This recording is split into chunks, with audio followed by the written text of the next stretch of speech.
नमस्कार दोस्तों, good morning भाई लोगों, राम राम साहब। दोस्तों, NCB education hub YouTube channel में आप सभी का हार्दिक अभिनंदन है। ज्योग्राफी अपना सब्जेक्ट चल रहा है। राजस्थान की ज्योग्राफी पढ़ रहे हैं। इससे पहले कुछ वीडियो क्लासें भारत के भूगोल पर और विश्व के भूगोल पर डाल दी गई है। कुछ महत्वपूर्ण कंटेंट पॉलिटिकल सब्जेक्ट से भी डाले गए हैं अपने यूट्यूब चैनल पर। राजस्थान की हिस्ट्री से रिलेटेड भी कुछ क्लासें डाली गई है। तो दोस्तों, अपना ये एक ऐसा प्लेटफॉर्म है एनसीबी एजुकेशन हब, जहां पर जीके से संबंधित अनेक विषयों का संतोष पूर्वक अध्ययन करवाया जाता है या सार रूप में अध्ययन करवाया जाता है। दोस्तों, अपने चैनल का मुख्य उद्देश्य है विद्यार्थियों तक कंटेंट पहुंचाना, एग्जाम के लाइव कंटेंट पहुंचाना, ताकि उनकी जो प्रिपरेशन है, उनकी कंपटीशन एग्जाम्स की जो तैयारियां हैं, वो और ज्यादा मजबूत बन सके और ज्यादा बेहतर बन सके। हम राजस्थान की ज्योग्राफी में भौतिक प्रदेश पढ़ रहे हैं। इससे पहले दो मुख्य टॉपिक हो चुके हैं। एक तो राजस्थान का सामान्य परिचय, जिसमें स्थिति, विस्तार, अक्षांशीय और देशांतरीय विस्तार, नामकरण आदि बिंदु हुए हैं। एक राजस्थान के भौगोलिक उपनाम कि राजस्थान में शेखावाटी किसे कहते हैं, तोरावाटी किसे कहा जाता है, मेवल किसे कहते हैं, मेवाड़ किसे कहते हैं, मारवाड़ किसे कहते हैं, सिवी जनपद, मत्स्य जनपद, सूरसेन जनपद, मत्स्य संघ, मत्स्य जिला, इन सभी बातों की चर्चा कर चुके हैं हम। और अपना जो तीसरा टॉपिक शुरू किया है राजस्थान की ज्योग्राफी में, वह है राजस्थान के भौतिक प्रदेश। राजस्थान के भौतिक प्रदेश, राजस्थान के भौतिक प्रदेशों पर कल हमने एक वीडियो क्लास डाल दी है, और वह वीडियो क्लास राजस्थान के भौतिक प्रदेशों का आपके सामने परिचय प्रस्तुत करती है। यानी राजस्थान के भौतिक प्रदेशों का आप इंट्रोडक्शन पढ़ेंगे उस वीडियो क्लास में, या भौतिक प्रदेशों की जो प्रारंभिक जानकारी है वो आप वहां से प्राप्त कर सकते हैं।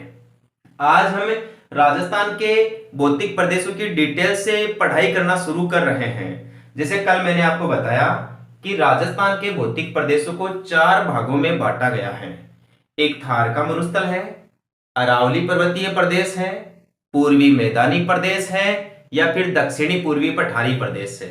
चौथा भौतिक प्रदेश है दक्षिणी पूर्वी पठारी प्रदेश, जिसे हाड़ौती के पठार के नाम से भी जाना जाता है। तो 4 भौतिक प्रदेश है, चारों का डिटेल से अध्ययन करना है, क्योंकि कंपटीशन एग्जाम्स में आजकल आपको पता ही है दोस्तों, कितने ज्यादा हार्ड क्वेश्चंस पूछे जाते हैं या कितने ज्यादा डीपली क्वेश्चंस पूछे जाते हैं। तो एग्जामिनर पेपर बनाने की जो प्रकृति है एग्जामिनर की, उसी को ध्यान में रखते हुए अपना अध्ययन चल रहा है। आइए दोस्तों, पहला क्वेश्चन पढ़ते हैं। आज का भौतिक प्रदेशों में जिस भौतिक प्रदेश की चर्चा होगी वह भौतिक प्रदेश है थार का मरुस्थल या पश्चिमी मरुस्थलीय प्रदेश। थार के मरुस्थल में देखें, पहला क्वेश्चन क्या कह रहा है, थार मरुस्थल की लंबाई बताइए। थार के मरुस्थल की लंबाई बताइए। लंबाई से संबंधित बहुत सारे क्वेश्चंस पूछे जा सकते हैं आपसे। जैसे नदियों की लंबाई पूछ ले, भारत की उत्तर से दक्षिण की लंबाई पूछ ले, पश्चिम से पूर्व की लंबाई पूछ ले, किसी राष्ट्रीय राजमार्ग की लंबाई पूछ ले, किसी जलमार्ग की लंबाई पूछ ले। आ रही है बात समझ में? तो बहुत सारे क्वेश्चंस पूछे जा सकते हैं। ऐसे ही पूछा गया है आपसे एक सवाल, थार मरुस्थल की लंबाई बताइए। क्या 300 किलोमीटर है, 869 किलोमीटर है, 826 किलोमीटर है, या फिर 640 किलोमीटर है? आपको मैं बता देता हूं, थार मरुस्थल की लंबाई 640 किलोमीटर है, और यही अपना सही आंसर है। 640 किलोमीटर लंबा पश्चिम से पूर्व की ओर फैला हुआ है दोस्तों ये मरुस्थल। बाकी के जो 3 ऑप्शन है ना, वो भी आपको किसी न किसी कंटेंट की लंबाई ही बताएगा या चौड़ाई बताएगा। जैसे उदाहरण के लिए देखिए आप, 300 किलोमीटर ये थार के मरुस्थल की चौड़ाई है। आपसे पूछ ले थार के मरुस्थल की चौड़ाई कितनी है, 300 किलोमीटर। थार के मरुस्थल की लंबाई कितनी है, लंबाई है 640 किलोमीटर। ये 2 ऑप्शन भी देखें। राजस्थान का जीके पढ़ रहे हैं, इसलिए अपना जो मेन फोकस होगा वो राजस्थान की जीके पर ही होगा। 869 किलोमीटर और 826 किलोमीटर, ये दोनों आंकड़े भी बहुत महत्वपूर्ण हैं। राजस्थान की पश्चिम से पूर्व की जो लंबाई है या राजस्थान की जो चौड़ाई है पश्चिम से पूर्व की, वो चौड़ाई है दोस्तों 869 किलोमीटर।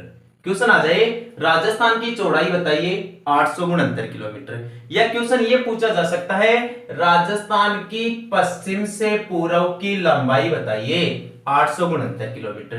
तो राजस्थान की उत्तर से दक्षिण की लंबाई कितनी है? उत्तर से दक्षिण की लंबाई कितनी है? गंगानगर से लेकर बांसवाड़ा तक लंबाई कितनी है? कोणा गांव से लेकर बांसवाड़ा के बोरकुंड गांव तक लंबाई कितनी है?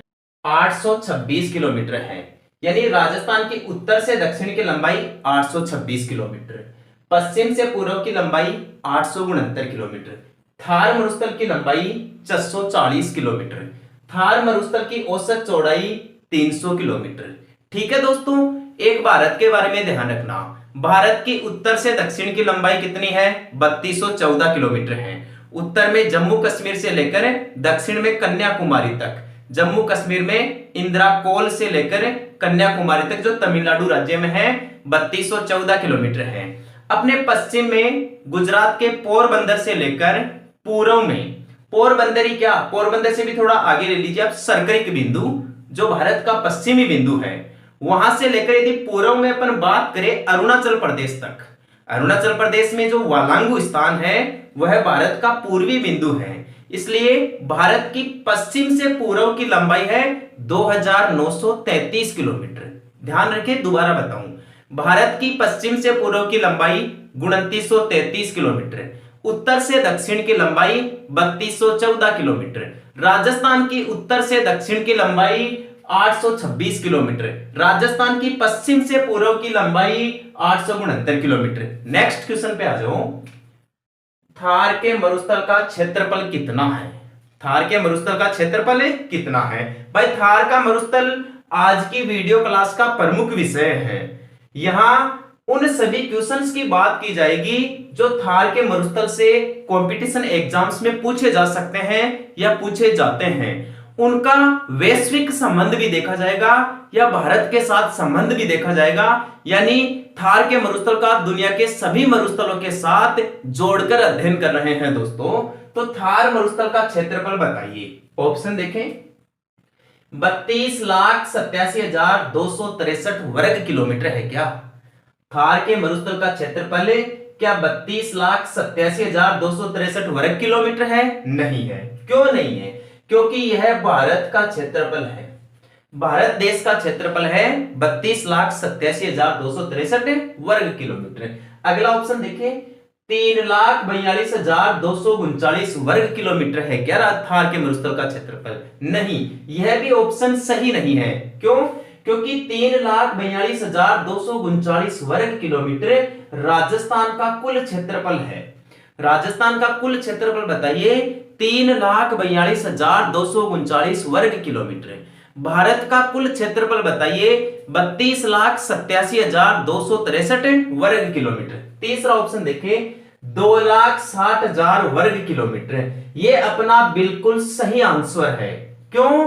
क्योंकि पूछ रहा है थार के मरुस्थल का कुल क्षेत्रफल बताइए। थार के मरुस्थल का कुल क्षेत्रफल है 2,60,000 वर्ग किलोमीटर। यह क्षेत्रफल भारत के साथ साथ पाकिस्तान देश में फैले हुए थार के मरुस्थल का भी है। यानी थार का मरुस्थल दो देशों में फैला हुआ है, एक भारत में और दूसरा पाकिस्तान में। दोनों देशों में यदि टोटल क्षेत्रफल की अपन बात करें तो 2,60,000 वर्ग किलोमीटर है। कौन से मरुस्थल का? अपने थार के मरुस्थल का। अगला ऑप्शन देखें, 2,09,000 वर्ग किलोमीटर।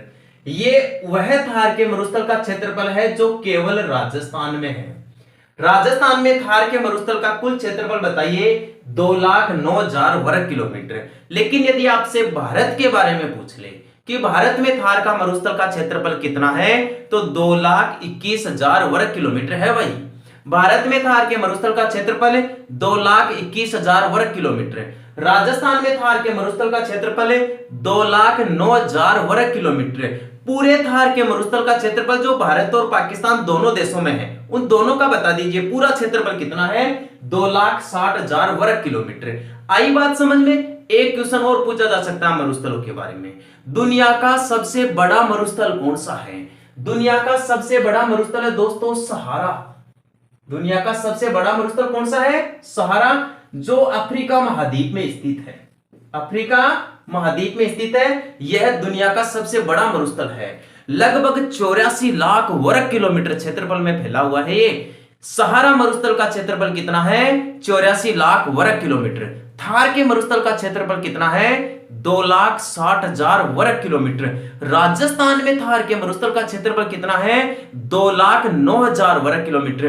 भारत में थार के मरुस्थल का क्षेत्रफल कितना है? 2,21,000 वर्ग किलोमीटर। थार का मरुस्थल कितने देशों में फैला हुआ है? 2 देशों में, एक भारत और दूसरा पाकिस्तान।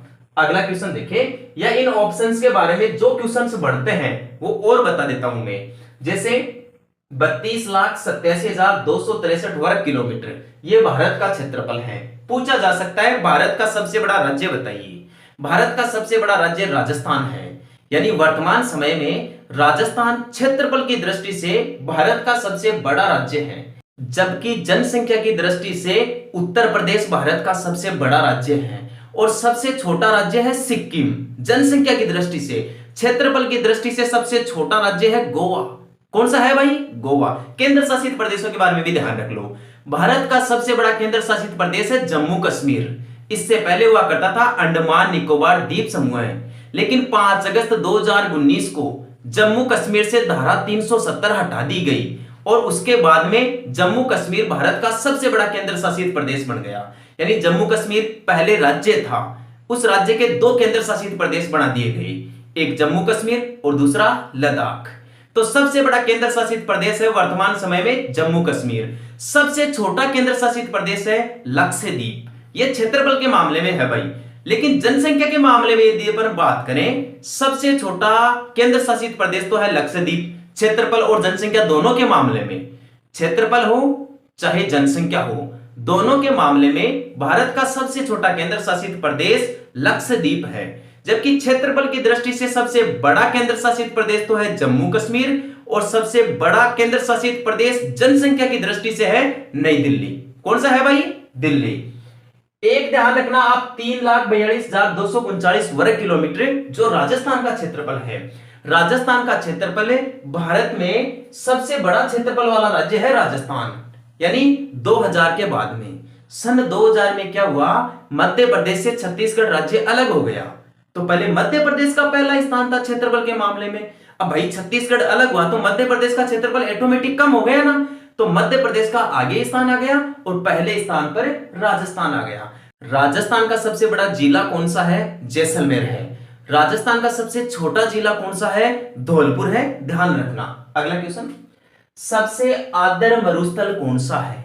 आर्द्र मरुस्थल किसे कहेंगे? ऐसा मरुस्थल जिसमें अच्छी खासी वर्षा हो या ठीक ठाक बरसात हो, ऐसे मरुस्थलों को हम आर्द्र मरुस्थल कहते हैं। वैसे मरुस्थलों की विशेषता यह होती है कि इनमें वर्षा की मात्रा कम ही पाई जाती है और कम वर्षा के कारण वनस्पति भी कम ही पाई जाती है। तो कम वर्षा कम वनस्पति मरुस्थल की विशेषता होती है, चाहे मरुस्थल ठंडा हो चाहे रेतीला यानी गर्म मरुस्थल हो। पूछ रहा है सबसे आर्द्र मरुस्थल कौन सा है? क्या अटाकामा का मरुस्थल है, गोबी का मरुस्थल है, कालाहारी मरुस्थल है या फिर थार का मरुस्थल है? सबसे पहले तो इन मरुस्थलों की स्थिति देखें। चारों मरुस्थल बहुत इंपॉर्टेंट है। बहुत सारी कंपटीशन एग्जाम्स में दोस्तों मरुस्थलों से क्वेश्चन पूछे जाते हैं।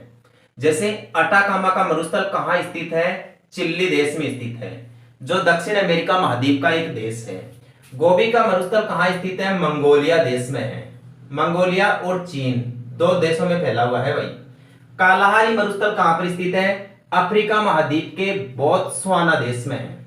अफ्रीका महाद्वीप के बोत्सवाना देश में। थार का मरुस्थल कहां स्थित है? भारत और पाकिस्तान इन 2 देशों में फैला हुआ है थार का मरुस्थल। पूछ रहा है सबसे आर्द्र मरुस्थल कौन सा है? पहले तो सभी मरुस्थलों की विशेषताएं पढ़े, उसके बाद में आपको ऑटोमेटिक ही पता चल जाएगा कि सबसे आर्द्र मरुस्थल कौन सा है। देखिए विशेषताएं। पहला, अटाकामा का मरुस्थल दुनिया का सबसे शुष्क मरुस्थल है, यानी यहां बरसात बहुत कम होती है। या सबसे कम बरसात जिस मरुस्थल में होती है ना, वो मरुस्थल चिली देश के अटाकामा का मरुस्थल ही है। अतः दुनिया का सबसे सूखा मरुस्थल कौन सा है? अटाकामा का। पूछ क्या रहा है सबसे आर्द्र मरुस्थल कौन सा है? अभी आंसर नहीं मिला, अगले ऑप्शन पे पढ़ें। जो गोबी का मरुस्थल है इसे दोस्तों शीत मरुस्थल कहा जाता है, या इसे दुनिया का ठंडा मरुस्थल कहा जाता है। क्वेश्चन पूछ ले शीत मरुस्थल किसे कहते हैं? गोबी के मरुस्थल को कहते हैं। जो चीन और मंगोलिया देशों में फैला हुआ है। अगला ऑप्शन कालाहारी मरुस्थल। कालाहारी मरुस्थल दोस्तों बोत्सवाना देश में स्थित है। इसकी प्रमुख विशेषता है इसमें बुशमैन जनजाति पाई जाती है। यहां से क्वेश्चन बढ़ता है बुशमैन जनजाति कौन से मरुस्थल में पाई जाती है? कालाहारी मरुस्थल में पाई जाती है। ये वही कालाहारी मरुस्थल है अफ्रीका का जिसमें शुतुरमुर्ग नामक चिड़िया पाई जाती है। और शुतुरमुर्ग दुनिया का सबसे बड़ा अंडा देने वाला पक्षी भी है। या दुनिया का सबसे बड़ा पक्षी कौन सा है? शुतुरमुर्ग, जो अफ्रीका के कालाहारी मरुस्थल में पाया जाता है। सबसे छोटा पक्षी है हमिंग बर्ड। कौन सा है भाई? हमिंग बर्ड, ध्यान रखना। यह भी पूछा जा सकता है सबसे बड़ा शिकारी पक्षी कौन सा है? कैंडोर है, जो दक्षिण अमेरिका महाद्वीप में पाया जाता है। थार का मरुस्थल यह दुनिया का सबसे आर्द्र मरुस्थल है। तो आंसर मिल गया ना। कह रहा था तुम्हें सभी मरुस्थलों की विशेषताएं देख लीजिए। यदि आपको सभी मरुस्थलों की विशेषताएं पता है तो क्वेश्चन की तह तक आप ही आसानी से पहुंच जाओगे। जैसे सबसे आर्द्र मरुस्थल कौन सा है? थार का मरुस्थल। ये ऐसा मरुस्थल है जहां दोस्तों ठीक ठाक बरसात होती है। यानी थार के मरुस्थल में 50 सेंटीमीटर के आसपास वर्षा हो जाती है। यानी 0 से 50 सेंटीमीटर तक वर्षा होती है।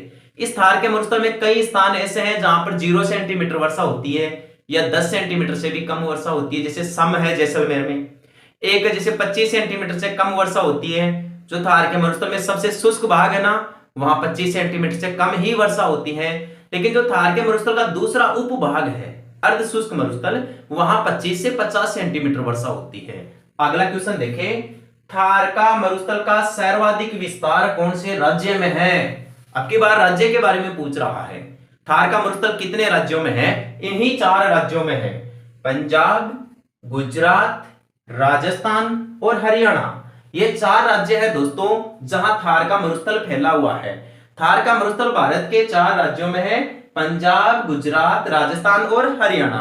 आप सब जानते हैं ये चारों के चारों जो राज्य हैं वो पश्चिमी सीमावर्ती राज्य है भाई। सीमा पर स्थित राज्य हैं केवल हरियाणा को छोड़कर। हरियाणा बीच में स्थित राज्य है, स्थलबद्ध राज्य है, लैंडलॉक्ड राज्य है। ऐसे भूआबद्ध राज्य के नाम से भी जाना जाता है। तो हरियाणा को छोड़कर बाकी के जो 3 राज्य है ना, ये पश्चिम में रेड क्लिफ रेखा पर स्थित है।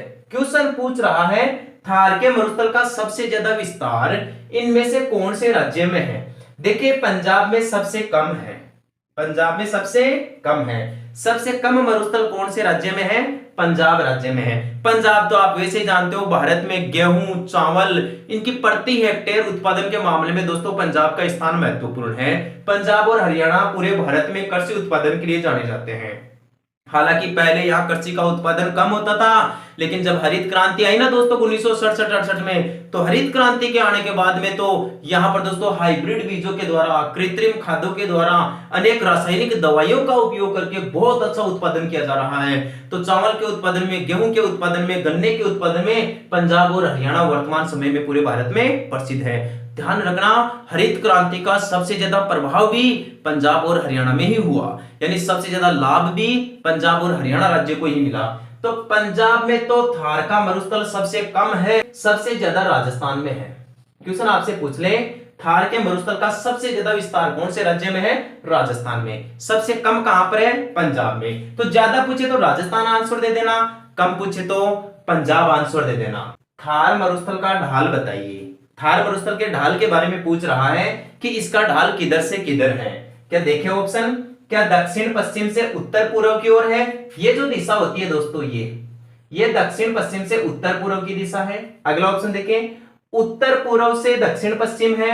ये जो दिशा है दोस्तों ये उत्तर पूर्व से दक्षिण पश्चिम हो गई, मतलब इधर वाली दिशा, ये इधर वाली दिशा है।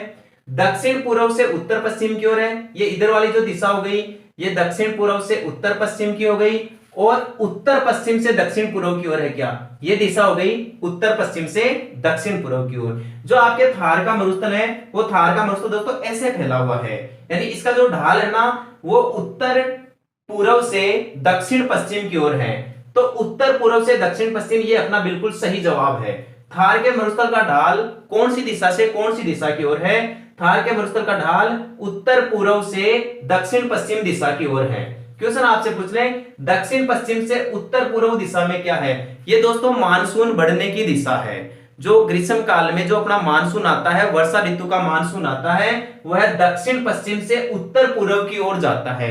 दक्षिण पश्चिम से आता है, इसीलिए तो इस मानसून को दक्षिणी पश्चिमी मानसून के नाम से जाना जाता है। और ये मानसून आगे चल के दो शाखाओं में बढ़ जाता है मुख्य रूप से, एक तो अरब सागर की शाखा हो जाती है और एक बंगाल की खाड़ी की शाखा हो जाती है। आगे देखिए, दक्षिण पूर्व से उत्तर पश्चिम, यदि इधर देखें तो अपने वर्षा की मात्रा घटती है। वर्षा की मात्रा राजस्थान के दक्षिणी पूर्वी भाग में तो ज्यादा होती है और उत्तरी पश्चिमी भाग में कम होती है। देखिए, उत्तर पश्चिम से दक्षिण पूर्व राजस्थान में वर्षा की मात्रा बढ़ने की दिशा है, ये उत्तर पश्चिमी भागों में कम होती है और जैसे जैसे उत्तर पश्चिम से अपन दक्षिण पूर्व भागों की ओर बढ़ेंगे तो वर्षा की मात्रा भी बढ़ने लग जाएगी। केवल एक ही दिशा के बारे में पूछे कि सबसे कम वर्षा कौन सी दिशा में होती है, पश्चिमी दिशा में होती है, और पूछ ले इसके विपरीत आंसर या विपरीत क्वेश्चन कि सबसे ज्यादा वर्षा राजस्थान की कौन सी दिशा में होती है, दक्षिणी दिशा में होती है। अगला क्वेश्चन, पीवणा क्या है? बहुत ही इंटरेस्टिंग क्वेश्चन है दोस्तों ये। पीवणा क्या है? क्या बालू का स्तूप है, क्या मरु महोत्सव है, या एक सरप की प्रजाति है, या फिर एक घास का प्रकार है? बहुत शानदार क्वेश्चन है दोस्तों ये। पीवणा एक सरप की प्रजाति है जो थार के मरुस्थल में पाई जाती है। थार के मरुस्थल में दोस्तों ये एक जहरीला सरप है जिसके बारे में ऐसा कहा जाता है कि पीवणा सोते हुए व्यक्ति के मुख में गरल छोड़ देता है, जहर छोड़ देता है, जिसके कारण व्यक्ति की मृत्यु हो जाती है। तो पीवणा एक सरप की प्रजाति है जो मुख्य रूप से थार के मरुस्थल में पाई जाती है। दुनिया में दोस्तों एक और खतरनाक सरप की प्रजाति है, वो है एनाकोंडा। कौन सा है? एनाकोंडा। और एनाकोंडा सरप दोस्तों ये पाया जाता है अमेजन बेसिन के जंगलों में, यानी दक्षिण अमेरिका महाद्वीप में।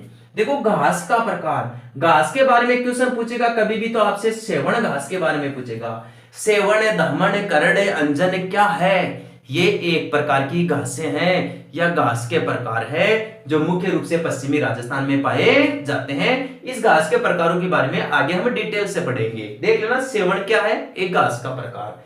रही बात मरु महोत्सव, मरु महोत्सव तो दोस्तों जैसलमेर में मनाया जाता है। मरु महोत्सव राजस्थान के कौन से जिले में मनाया जाता है? जैसलमेर जिले में मनाया जाता है। ध्यान रखना, बहुत इंपॉर्टेंट क्वेश्चन है दोस्तों। मरु महोत्सव, महोत्सव यानी मेला, पर्व, उत्सव। मेले, पर्व, उत्सव में क्या करते हो? मजे करते हो। क्या करते हो भाई? मजे। तो मरु का मैं, जैसलमेर का जय, मजे कीजिए आप। ट्रिक है, याद रखना, मजे यानी मरु महोत्सव जैसलमेर में मनाया जाता है। अगला ऑप्शन देखिए, बालू का स्तूप क्या है? रेगिस्तान में दोस्तों रेत के जो टिब्बे पाए जाते हैं या रेत की जो मेहराबदार आकृति पाई जाती है ना, रेत की, बालू की रेत की, उसे ही बालू का स्तूप कहते हैं। यानी रेत के जो बड़े बड़े टिब्बे होते हैं उन्हीं को ही बालू का स्तूप कहा जाता है। ये अनेक प्रकार के हो सकते हैं, अर्धचंद्राकार हो सकते हैं, वायु के समांतर हो सकते हैं, वायु के समकोण हो सकते हैं, लहरदार हो सकते हैं। आगे ही बात समझ में? तो अनेक प्रकार के बालू का स्तूप होते हैं जिनके बारे में अपन पढ़ेंगे। अगला क्वेश्चन देखिए, भारत में थार मरुस्थल का कितना प्रतिशत भाग है? पूछ रहा है, भारत में थार के मरुस्थल का कितना प्रतिशत भाग है? भारत में पूछ रहा है, राजस्थान में नहीं पूछ रहा। गजब का क्वेश्चन है दोस्तों, एक बहुत ही शानदार तरीके का क्वेश्चन है। मेरे हिसाब से कंपटीशन के लेवल का क्वेश्चन है दोस्तों। यदि यहां आप पहली बार आए हो थार के मरुस्थल को पढ़ने के लिए, या बहुत ही कम तरीके से पढ़ा है आपने, या मतलब ऊपर ऊपर से ही पढ़ा है, तो मुझे नहीं लगता कि आपकी बस की बात है इस क्वेश्चन का आंसर देने की। यदि आंसर दे सको तो देख लीजिए दोस्तों एक बार, थार के मरुस्थल का भारत में विस्तार क्या 2.42% है, 10.41% है, या 61% है, या फिर 85% है? बताइए आप कितना बताओगे? मेरे आइडिया से आपका जवाब यहां इनमें से 61% पे आके अटक जाएगा। आपका आंसर लगभग यही होगा दोस्तों, लेकिन ये इसका सही आंसर नहीं है। थार के मरुस्थल का भारत में क्षेत्रफल पूछ रहा है, राजस्थान में नहीं पूछ रहा। यदि आपसे पूछता यहां राजस्थान में थार के मरुस्थल का क्षेत्रफल बताइए, तो आंख बंद करके भी यदि ये टिक कर देते ना तो आपका आंसर सही हो जाता है। यानी राजस्थान के कुल क्षेत्रफल का थार का मरुस्थल 61% है, जबकि भारत और पाकिस्तान में 85:15 के अनुपात में थार का मरुस्थल बटा हुआ है। थार के मरुस्थल के कुल क्षेत्रफल का 85% भाग भारत में है, इसलिए इस क्वेश्चन का ये अपना राइट आंसर है, और 15% भाग पाकिस्तान में है। बाकी दो ऑप्शन भी देख लीजिए आप। 2.42%। ये दोस्तों भारत का क्षेत्रफल है जो संपूर्ण विश्व से तुलनात्मक रूप में देखा जाता है। पूछा जाता है कि भारत का क्षेत्रफल विश्व के कुल क्षेत्रफल का कितना प्रतिशत है? 2.42% है। भारत का क्षेत्रफल विश्व के कुल क्षेत्रफल का 2.42% है। एक और ऑप्शन देख लीजिए 10.41%। यह राजस्थान के क्षेत्रफल के बारे में इंपॉर्टेंट कंटेंट है। राजस्थान का क्षेत्रफल जो 3,42,239 वर्ग किलोमीटर है, यह क्षेत्रफल अपने भारत के संपूर्ण क्षेत्रफल का कितना प्रतिशत है? या यह भी पूछ सकते हैं कि 3,42,239 वर्ग किलोमीटर राजस्थान का क्षेत्रफल है, ये भारत के जो क्षेत्रफल है 32,87,263 वर्ग किलोमीटर, उसका कितना प्रतिशत है? यानी ये क्षेत्रफल इसका कितना प्रतिशत है? 10.41% है। पूछा जा सकता है राजस्थान का क्षेत्रफल भारत के कुल क्षेत्रफल का कितना है? 10.41% है। 61% क्या है? राजस्थान में थार मरुस्थल का क्षेत्रफल 61% है। 85% क्या है? भारत में थार के मरुस्थल 85% भाग पे फैला हुआ है। 2.42% क्या है? भारत का क्षेत्रफल विश्व के कुल क्षेत्रफल का 2.42% है। इसलिए चारों ऑप्शन इंपॉर्टेंट है, ध्यान से पढ़े। अगला क्वेश्चन, थार मरुस्थल में राजस्थान की जनसंख्या कितनी पाई जाती है? पूछा जाता है दोस्तों, अरावली पर्वतीय प्रदेश में कितनी प्रतिशत जनसंख्या पाई जाती है? हाड़ौती के पठार में कितनी पाई जाती है? पूर्वी मैदानी प्रदेश में कितनी पाई जाती है? या थार मरुस्थल में कितनी प्रतिशत जनसंख्या पाई जाती है? तो देख लीजिए आप, थार के मरुस्थल में क्या 40% पाई जाती है, 10% पाई जाती है, 39% या फिर 11%? आपको मैं बता दूं, थार मरुस्थल में राजस्थान की कुल जनसंख्या का 40% भाग पाया जाता है। राजस्थान की कुल जनसंख्या का कितना प्रतिशत भाग केवल थार के मरुस्थल में बांटा गया है भाई? 40% भाग थार के मरुस्थल में पाई जाती है जनसंख्या। 10% अरावली पर्वतीय प्रदेश में पाई जाती है, 39% पूर्वी मैदानी प्रदेश में पाई जाती है और 11% दक्षिण पूर्वी पठारी प्रदेश या हाड़ौती के पठार में पाई जाती है। ध्यान यहां रखना, दो के बारे में क्वेश्चन पूछा जाता है, 39% वाला आंकड़ा और 40% वाला ये आंकड़ा, ये दोनों ही इंपॉर्टेंट है। दोस्तों यदि आप ज्योग्राफी सब्जेक्ट में अपनी पकड़ मजबूत बनाना चाहते हो ना, तो सबसे पहले बात ये है कि अपने आंकड़े मजबूत कीजिए, जो कंटेंट है उनको स्थायी कीजिए, क्योंकि दोस्तों गवर्नमेंट को आंकड़े चाहिए। गवर्नमेंट को क्या चाहिए? आंकड़ा चाहिए। आपने राजस्थान में एक कहावत भी चाला करे दोस्तों कि भैंस ने काकड़ा और राजस्थान ने आंकड़ा, आ दो ही चीजा से मतलब रिया करे। यदि भैंस ने टाइम टू टाइम काकड़ा मिलबो करे ना, तो वह बढ़िया दूध देबो करेगी, और यदि गवर्नमेंट ने भी बढ़िया से बढ़िया एक बार शानदार कंटेंट मिलेगा ना, या शानदार आंकड़ा मिलता जाएगा ना, तो गवर्नमेंट तासु बिल्कुल खुश है। तो एग्जाम को मायने सही सही आंकड़ा कर रहा होला ना, तभी तान गवर्नमेंट नंबर दे ली या बोर्ड नंबर देगो। तो जरूर ध्यान रखियो, ज्योग्राफी को मेन काम ही होई छे दोस्तों, आंकड़ा बिल्कुल स्थायी होना चाहिए। कंटेंट, ई पर्वतमाला की ऊंचाई कितनी है, ई पर्वतमाला की लंबाई कितनी है, ई नदी की लंबाई कितनी है, नदी की चौड़ाई कितनी है, गहराई कितनी है, ऐसे ही क्वेश्चंस पूछे जाते हैं। इन सभी कंटेंट का ध्यान रखना। अगला क्वेश्चन देखिए, थार के बारे में सत्य नहीं है, थार मरुस्थल के बारे में कौन सा सही नहीं है, ये क्वेश्चन पूछ रहा है। देख लीजिए, दुनिया में सबसे ज्यादा आर्द्रता वाला मरुस्थल है थार का मरुस्थल, है क्या भाई? बिल्कुल सही जवाब है। दुनिया में सर्वाधिक आर्द्रता वाला मरुस्थल थार का मरुस्थल ही है। क्या सर्वाधिक जैव विविधता वाला मरुस्थल भी थार का ही है? बिल्कुल सही बात है भाई लोगों। दुनिया में सबसे ज्यादा जैव विविधता थार के मरुस्थल में ही पाई जाती है। इस थार के मरुस्थल में अनेक जनसंख्या पाई जाती है। यानी कितनी जनसंख्या पाई जाती है? देख लीजिए, जनसंख्या का बंटवारा यहां आपके सामने पहले ही रखा गया है। सबसे ज्यादा राजस्थान की जनसंख्या 40% थार के मरुस्थल में पाई जाती है, इसलिए सर्वाधिक जनसंख्या वाला मरुस्थल है। सबसे ज्यादा जीवों वाला मरुस्थल है राजस्थान के बाड़मेर, ऐसा क्षेत्र है दोस्तों जो पशुधन पालन के लिए पूरे राजस्थान में प्रसिद्ध है। सबसे ज्यादा पशुधन बाड़मेर में ही पाया जाता है। तो बाड़मेर में पशुधन भी पाया जाता है, मानव भी रहते हैं, यहाँ अनेक प्रकार की वनस्पतियां पाई जाती हैं, या अनेक प्रकार के और भी जीव पाए जाते हैं। तो जीव, जंतु, वनस्पति, मानव, इन सभी के सामूहिक रूप को जैव विविधता बोला जाता है या जैव विविधता कहा जाता है। और ये सभी प्राणी और सभी जंतु एक दूसरे पर निर्भर रहते हैं, एक दूसरे पर निर्भर रहते हैं। तो दुनिया में सर्वाधिक जैव विविधता वाला मरुस्थल भी थार का मरुस्थल ही है।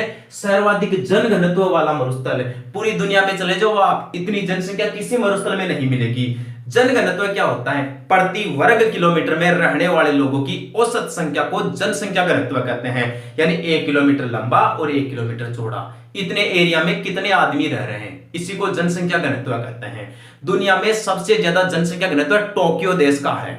भारत में सबसे ज्यादा जनघनत्व बिहार राज्य का है। और यदि किसी देश के बारे में क्वेश्चन पूछ ले कि दुनिया में, टोक्यो तो शहर है, टोक्यो जापान का शहर है जहां विश्व में सबसे ज्यादा जनघनत्व पाया जाता है। लेकिन देशों की बात की जाए तो मोनाको जो अफ्रीका महाद्वीप का एक देश है, वहां सबसे ज्यादा जनघनत्व पाया जाता है। उच्च जनघनत्व कहां है? मोनाको देश में। किसी शहर की बात की जाए तो टोक्यो जापान। भारत में यदि बात की जाए तो बिहार में सबसे ज्यादा जनघनत्व पाया जाता है। और राजस्थान में बात करें तो जयपुर बता देना, जयपुर में सबसे ज्यादा जनघनत्व है। सर्वाधिक शुष्क मरुस्थल, यही गलत हो गया ना अपने क्वेश्चन का आंसर। थार के मरुस्थल के बारे में कौन सा सत्य नहीं है? तो ये सबसे शुष्क मरुस्थल नहीं है। सबसे शुष्क मरुस्थल तो भाइयों अटाकामा का मरुस्थल है जो चिली देश में है। यहाँ एक बूंद भी बरसात नहीं होती, इसलिए इसे दुनिया का सबसे शुष्क मरुस्थल मानते हैं। लास्ट क्वेश्चन देखिए अपना, डूंगरपुर के पहाड़ी क्षेत्र को किस नाम से जाना जाता है? डूंगरपुर के पहाड़ी क्षेत्र को किस नाम से जाना जाता है? दोस्तों डूंगरपुर में बहुत सारी पहाड़ियां हैं, तो राजस्थान में पहाड़ियों की नगरी डूंगरपुर को ही कहते हैं। पहला क्वेश्चन तो यही ध्यान रखना, राजस्थान में पहाड़ियों की नगरी किसे कहते हैं? डूंगरपुर को। डूंगरपुर का ही पड़ोसी भाई है बांसवाड़ा। बांसवाड़ा यानी बांस वृक्षों के लिए जाना जाता है, इसलिए इसे बांसवाड़ा कहते हैं। और बांसवाड़ा में ध्यान रखें दोस्तों, इसे राजस्थान में नहीं पूरे भारत में 100 टापुओं का शहर कहते हैं। क्वेश्चन आ जाए, टापू क्या होता है? जो द्वीप होता है ना, द्वीप नदी में बढ़ता है, बड़े महासागर में बढ़ता है, जबकि टापू एक झील या तालाब में बढ़ता है। तो झील या तालाब में स्थित ऐसा स्थलीय भाग जिसके चारों ओर पानी हो, टापू कहते हैं उसको। आगे बात समझ में, तो 100 टापुओं का शहर बांसवाड़ा को कहा जाता है। राजस्थान में पहाड़ों की नगरी या डूंगरों की नगरी किसे कहते हैं? डूंगरपुर को कहते हैं। और डूंगरपुर का जो पहाड़ी क्षेत्र है, पहाड़ी भाग है, उसको क्या कहते हैं? ऑप्शन देखें, क्या उसको मेवात कहते हैं, भोमट कहते हैं, मेवल कहते हैं, या डुंडाड़ कहते हैं? दोस्तों मेवात, मेवात में तो अलवर जिला आता है, अलवर और भरतपुर। अलवर और भरतपुर में दोस्तों मेव जाति के लोग रहते हैं। कौन सी जाति के लोग? मेव जाति के लोग, इसलिए इस क्षेत्र को मेवात कहा जाता है। अलवर भरतपुर में मेव जाति के निवास वाले एरिया को मेवात कहा जाता है। फिर भोमट क्या है? भोमट भील जनजाति का क्षेत्र है भाई। उदयपुर, डूंगरपुर, बांसवाड़ा, इन जिलों में भील जनजाति का जो क्षेत्र है उसे भोमट कहा जाता है। यहां दोस्तों डूंगरपुर का नाम भी आया है, लेकिन हम इसे अपने क्वेश्चन का आंसर नहीं देंगे, क्योंकि ये भील जनजाति के बारे में पूछता तो भोमट बता देते भाई उदयपुर और डूंगरपुर में भील जनजाति के क्षेत्र को भोमट कहते हैं। लेकिन ये तो पहाड़ों के बारे में पूछ रहा है कि डूंगरपुर के पहाड़ी भाग को क्या कहते हैं? डूंगरपुर के पहाड़ी भाग को मेवल कहते हैं क्या? ये बिल्कुल सही जवाब है। डूंगरपुर के पहाड़ी भाग को मेवल के नाम से जाना जाता है। डुंडाड़, डुंडाड़ तो दोस्तों जयपुर और इसके आसपास के क्षेत्र को डुंडाड़ कहते हैं। डुंडाड़ शब्द ढूंढ नदी से बना है या डुंडाड़ी भाषा के कारण बना है। इस क्षेत्र में, जयपुर के आसपास के क्षेत्र में डुंडाड़ी भाषा बोली जाती है, या पहले कोई ढूंढ नदी बहती थी, इसलिए दोस्तों इसको डुंडाड़ कहा जाने लगा। आ गई बात समझ में? तो इस प्रकार दोस्तों राजस्थान के भौतिक प्रदेशों में थार के मरुस्थल से कुछ महत्वपूर्ण कंटेंट निकाले हैं मैंने आपके लिए। यदि आपको ये कंटेंट पसंद आए हैं, आपको लगता है कि मेरे द्वारा पढ़ाए गए कंटेंट या मेरे द्वारा पढ़ाए गए ये महत्वपूर्ण पर्सन आपके कंपटीशन एग्जाम्स में मदद कर सकते हैं, तो अपने YouTube चैनल को लाइक, शेयर और सब्सक्राइब करना ना भूले। ठीक है दोस्तों, कल फिर मिलते हैं इसी टाइम पे, यही प्लेटफॉर्म पे, एनसीबी एजुकेशन हब पर। अब आज के लिए इतना ही। ठीक है दोस्तों, राम राम सा।